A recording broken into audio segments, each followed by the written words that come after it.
You thought love was supposed to feel safe. You thought if you just showed up enough, cared enough, tried hard enough, they would finally let you in. But instead, you got silence. You got distance. You got someone who seemed completely unbothered by your pain while you were falling apart trying to figure out what you did wrong. Stop right there.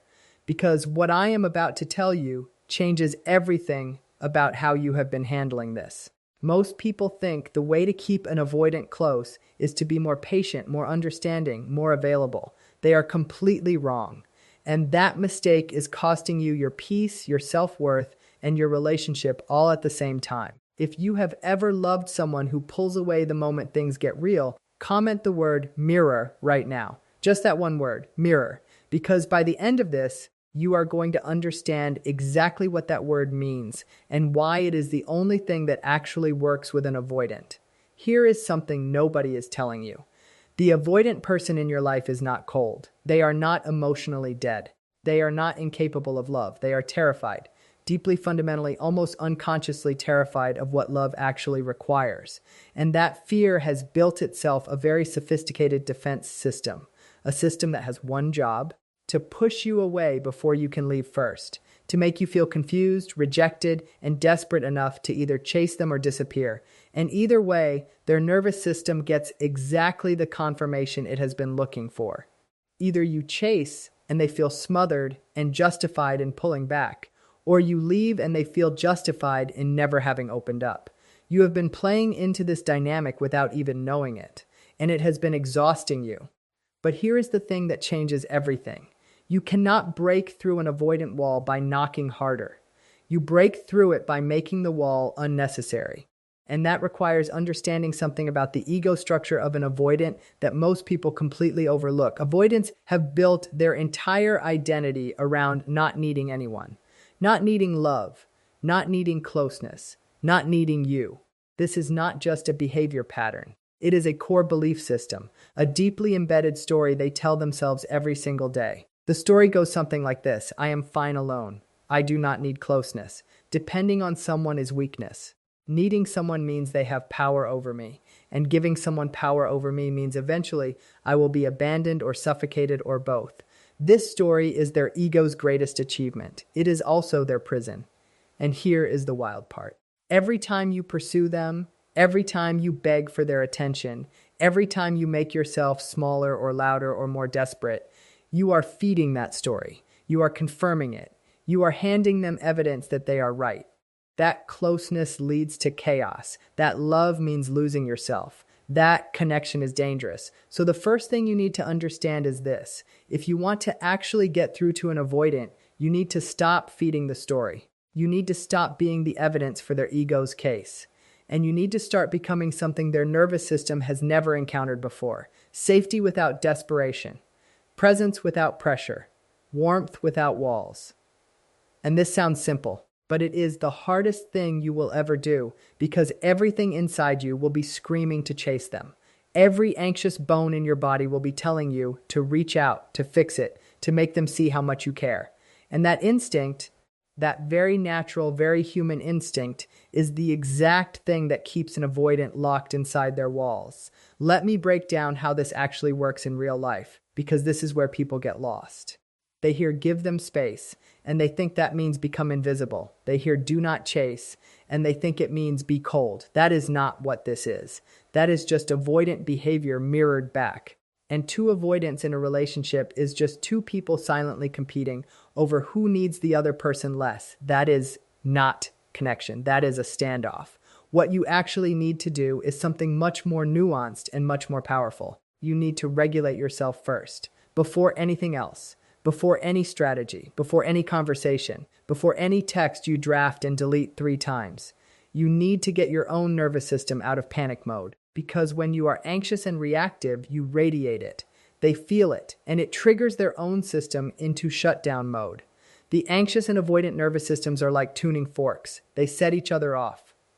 Your panic becomes their wall. Their wall becomes your panic. It is a loop. And the only way to break the loop is to change your frequency first. This is not about being fake. This is not about pretending you are not hurt. This is about genuinely doing the work to become regulated. to be someone who can sit in discomfort without exploding, to be someone who can express a need without it coming out like an accusation, to be someone who can be present without clinging. This is the work, and I know it is hard. And I know it feels unfair because you might be sitting there thinking, why do I have to do all this work when they are the one shutting down? I hear that. I really do. But here is the truth. You are not doing this for them. You are doing this for you because the version of you who is regulated, grounded, and genuinely okay with or without them is the version that an avoidant cannot resist. Not because you become a game player, but because you become the one thing they have never had before. A person who does not confirm their worst fears about love. So what does this regulated, grounded presence actually look like in practice? Let me walk you through it. First, you stop over-explaining yourself. One of the biggest patterns I see with people in anxious-avoidant dynamics is that the anxious partner over-explains everything. They send the long texts. They have the long conversations. They justify, defend, and plead their case over and over again. And every time they do this, the avoidant partner system floods. Too much information, too much emotional weight, too much closeness too fast. And they retreat. They need time to process. They need space to metabolize. But the anxious partner reads their silence as rejection and escalates. More explaining, more justifying, more evidence that love is exactly as suffocating as the avoidant always believed, so stop. Say what you mean in fewer words. Mean what you say with more certainty, not aggression. Certainty. There is a massive difference. Aggression is, I cannot believe you do not care about my feelings. Certainty is, I need some honesty from you right now. One floods their system. The other gives their system something solid to hold on to. Second, you let silence be silence. Avoidance needs silence the way anxious people need reassurance. It is their reset button. It is how they recharge, process, and come back to themselves. When you fill every silence with noise, you are taking away the one thing their nervous system needs to regulate. And a dysregulated avoidant is a retreating avoidant. So when they go quiet, you go quiet too. Not because you are playing games, but because you actually have your own life to return to, your own thoughts to think, your own healing to do. And that brings me to the most important piece of all of this. You need to actually build a life that does not orbit around them. This is not a strategy. This is not a manipulation technique. This is survival. And it is also genuinely the most attractive thing you can do. Not attractive in a superficial way.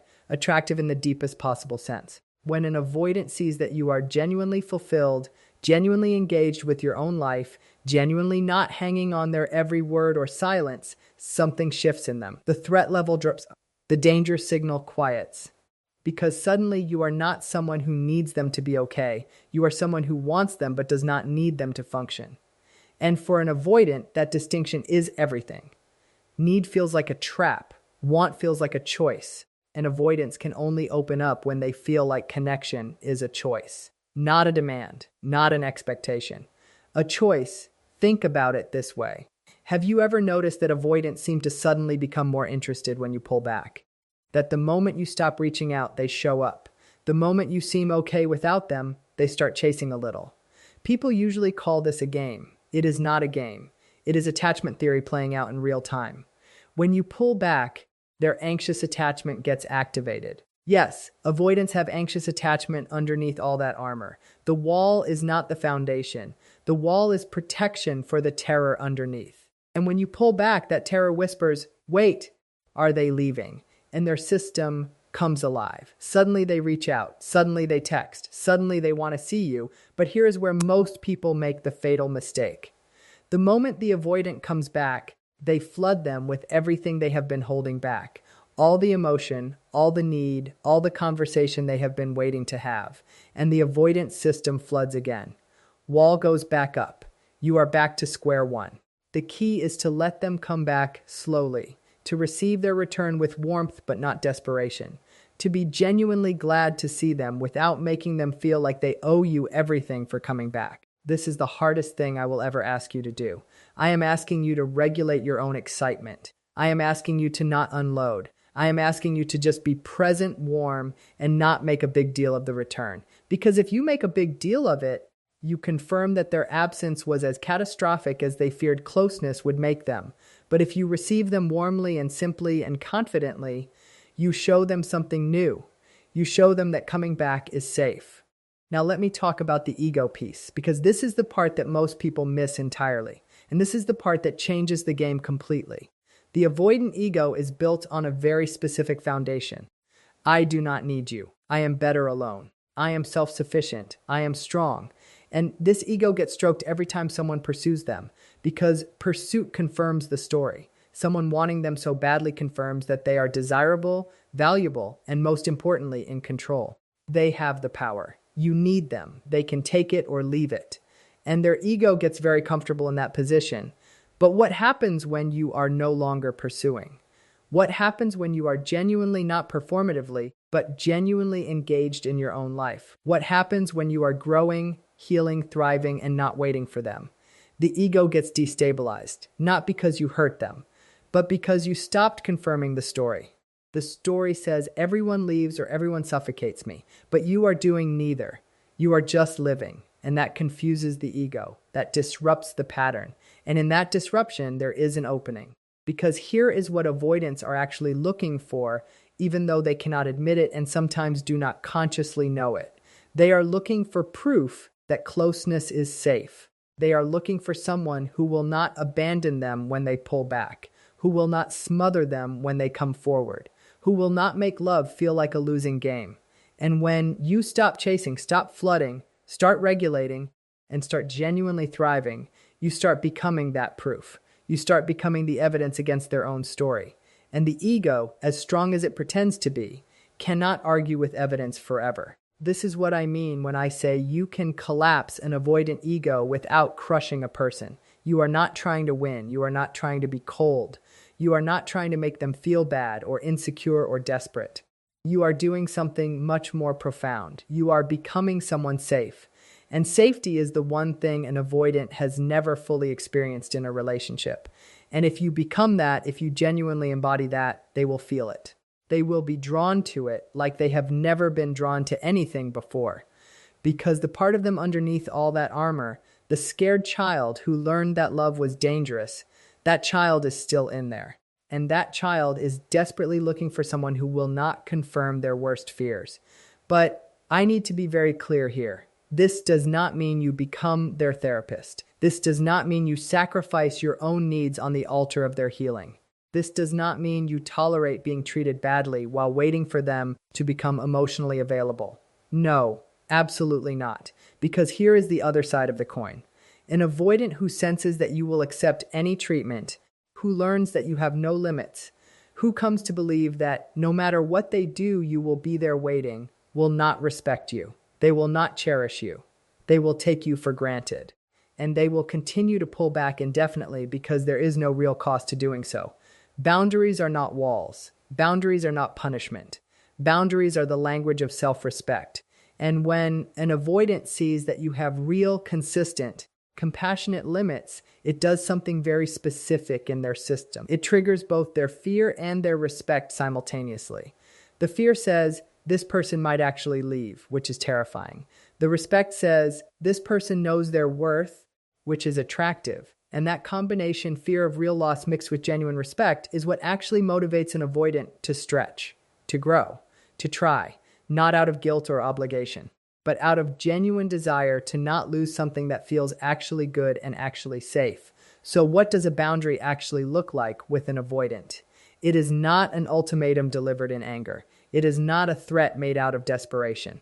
It is a calm, clear statement of what you will and will not accept, followed by action that matches your words. If you say, I cannot continue in a relationship where I never know where I stand, and then you continue for 6 more months in exactly that dynamic, you have not set a boundary. You have set a suggestion. And avoidance, like all humans, pay attention to what you do far more than what you say. So when you say something, mean it. And when you mean it, follow through. Not because you want to punish them, but because you respect yourself enough to live according to your own standards. And that energy, that solid, unwavering, self-respecting energy, is the most disruptive thing you can bring into an avoidance world, because they have never seen it modeled clearly and consistently and without cruelty. Most people either have no limits or punishing ones. Compassionate firmness is a revelation to an avoidant nervous system. Now I want to talk about communication, because this is where so many relationships with avoidance break down completely and unnecessarily. Most people communicate with avoidance in one of two ways. Either they are too emotional, which floods the avoidance system and causes shutdown, or they become stonewalled themselves, going cold and withholding, which confirms the avoidance belief that closeness always ends in pain. Neither works. What works is something completely different, led with curiosities instead of accusation. Instead of "why do you always pull away?" try something like "I have noticed you seem distant lately. I am not trying to make that mean something bad. I just wanted to check in and see how you are doing." The first one puts them in the dock. The second one gives them an exit ramp from their own defense system.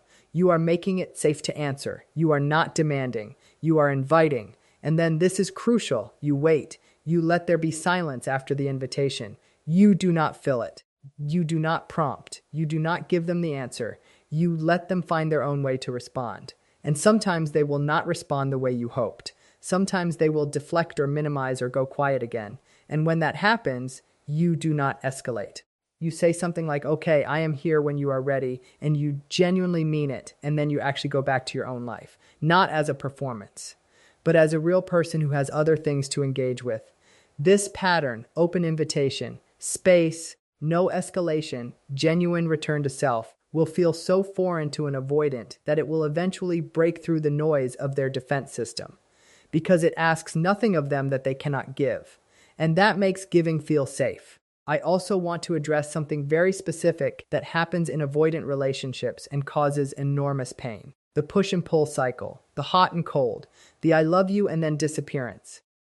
The intimacy followed by inexplicable withdrawal. This cycle is not cruelty, even though it feels like it. It is the avoidance nervous system oscillating between desire for connection and terror of it. They genuinely want you, and that wanting terrifies them. So they pull back from the thing they want most, and then the distance makes them want it again, and then the wanting terrifies them, and they pull back again. Understanding this does not mean you accept it indefinitely without change, but it does mean you stop taking it personally in a way that collapses you. When an avoidant pulls back after a moment of closeness, it is almost never about what you said or did wrong. It is almost always about how that closeness activated their system. Their withdrawal is not a statement about your worth. It is a statement about their fear. And if you can hold that understanding while also holding your own ground, you become something extraordinary. You become the person who does not make it worse. And in an avoidance world, someone who does not make it worse is incredibly rare and incredibly precious. Let me talk about the long game for a moment, because everything I have described, the regulation, the limits, the communication, the genuine fullness of your own life, these are not things that produce results in a week or even a month in many cases. Avoidant attachment was formed over years of early experience that taught someone that closeness equaled danger. Undoing that wiring, or at least creating enough safety around it that someone can override it with conscious choice, takes time, real time. And during that time, you will have moments where you wonder if it is working. You will have moments where you want to go back to chasing, because at least then you felt like you were doing something. You will have moments of doubt and loneliness and frustration. And in those moments, the most important thing you can do is come back to yourself, not to the relationship, not to them, to yourself, to your own healing, to your own growth, to your own answer to the question, what do I actually want and what am I actually willing to accept? Because here is the truth that I think sits underneath everything I have said today. You cannot rescue someone from their own avoidance. You cannot love someone into readiness that they have not chosen themselves. You cannot be so perfectly regulated and safe and present that someone who has not decided to grow actually grows. People only change when they choose to, and avoidants only open up when they choose to do the internal work that opening requires. What you can do, all can ever do, is be someone who creates the conditions where that choice becomes possible. And whether or not they make that choice tells you everything you need to know about whether this relationship has a future. So yes, everything I have described can genuinely shift the dynamic. Regulation, limits, communication, genuine fullness of your own life, these things absolutely change the energy between you. They absolutely reduce the triggers that keep an avoidant in shutdown mode.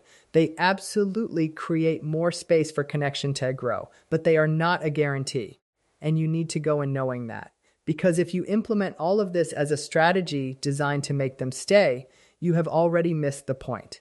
The point is to become someone you are proud of being, in a relationship or out of one. Someone who is genuine and grounded and clear about their worth. Someone who loves fully but not desperately. Someone who stays because they choose to, not because they are afraid to leave. And ironically, that person, the one who has truly done this inner work and genuinely means it, is the one an avoidant is most likely to actually choose. Not because of manipulation, but because of magnetism. The real kind. The kind that comes from actually knowing who you are and refusing to shrink for anyone. One more thing before we wrap up. People often ask me, is this person actually capable of change? Can an avoidant really become a partner who shows up fully?